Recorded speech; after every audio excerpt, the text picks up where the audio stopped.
I want to get right to it and talk today about homeschooling. Now, I know that it's quite a bit more popular now than it was back in the 90s when I first began homeschooling my own children. I have one more child left that's nearly done with schooling. I've been doing this over 30 years, so let me just get right to it and encourage you more than any time in probably our history.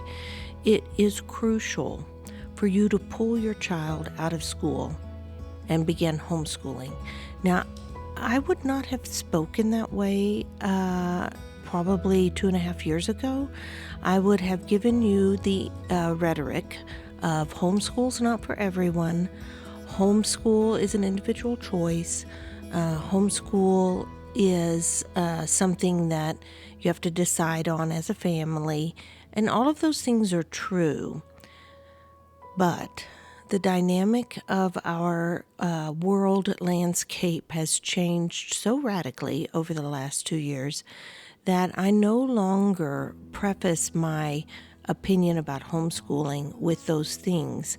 I actually am for public schools. I'm not against public schools in that there's really no way to educate the masses as well as public school does.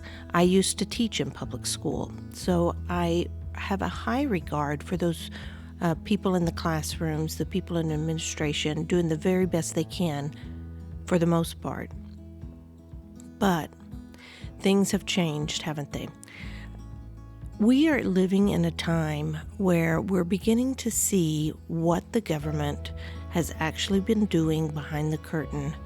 And if it doesn't turn your blood cold, then you probably just need to quit listening to me right now and go somewhere else, because this is for people whose eyes are opening up, whose ears are perking up, who can finally see what's really going on here. There is an agenda being handed down through the powers that be to brainwash, for lack of a better term, our children. And it has been going on for 25 years, maybe more. Now, you can believe that or not. It's really up to you. Do your own homework on that. Look up critical race theory and kind of where that came from, originated, and exactly what it is. If you're cool with your kid learning that stuff, just keep them in public school. If it scares you to death, then pull them out. Now then, I will tell you, I know there are different situations for every family. Not everyone has the time to educate their children at home. I get that. Some people are working. You don't want to leave your child by yourself in front of a computer to learn school, whatever. So I want to give you one little bit of advice or tool that might help you. And once again, this may not help everyone, but it might help you to at least open up your mind to some other ideas. Look and see. Grandparents are of great value in the family unit. If you are a single mother, or if you and your husband both have to work to make ends meet, and I'm very sympathetic to that, then look to the grandparents. Grandparents are golden to the family unit in so many ways. They have an acceptance for our children that we as parents really do not harbor, which is probably, God set it up that way, or else we would be having a whole bunch of spoiled people around, which we kind of do already. But anyway, that's for another podcast. Anyway, you have a great resource in grandparents as far as homeschooling is concerned. First of all, most grandparents have the patience of Job in that they can just be very loving and kind. They already accept our children without flaw. There's something weird, good, bad, I don't know. There's something about grandparents, they just love your children they don't see any of the shortcomings that often parents do.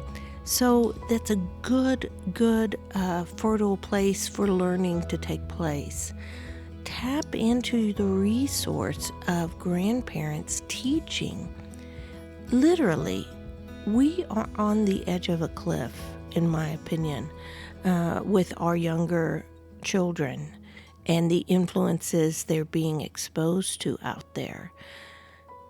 If you see your child walking, teetering on the edge of a cliff, and if they were to take one wrong step, they just fall into this bottomless pit of lava, would you not do all you could to grab them and get them off the edge?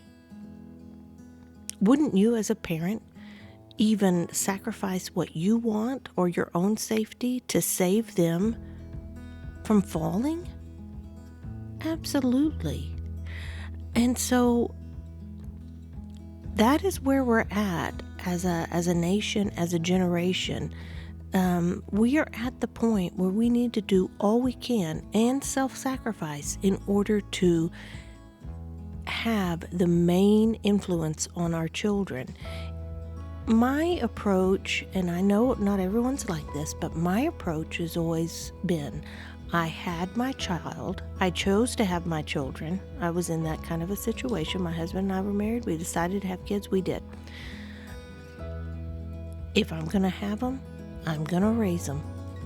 And that is what I have done. Now, I have had to put myself on the back burner. And there have been times I've kind of gotten that mixed up. And those times never really turn out very good. But that's just looking back, hindsight. Overall, when you bring your child home to homeschool, there are things to concentrate on that you don't have to get bogged down in. I'll give you some tips later, but right now, I want to plant this seed in your mind. Bring your children home. Do whatever it takes to pull them out of school. It is one of the most rewarding and liberating thing that you can do. Once again, I'll go into that in later podcasts. But for now, do what you can to look at your situation, see where you can maybe make some sacrifices in order for the good to come out in your children. I'm also going to interview some people who have gone through public school, who are now adults, like functioning adults. There's a difference. But I'm going to go ahead and have those people. I have several people I know that have gone through homeschooling their entire lives. And guess what? They turned out just fine. So anyway, actually, they've turned out they've excelled even. So I want to encourage you, go ahead and take that step. And if you're not quite ready yet, just keep looking here, and I'm going to give you tips and things you can do to help you make that decision and help you have success. All right, that's it for today.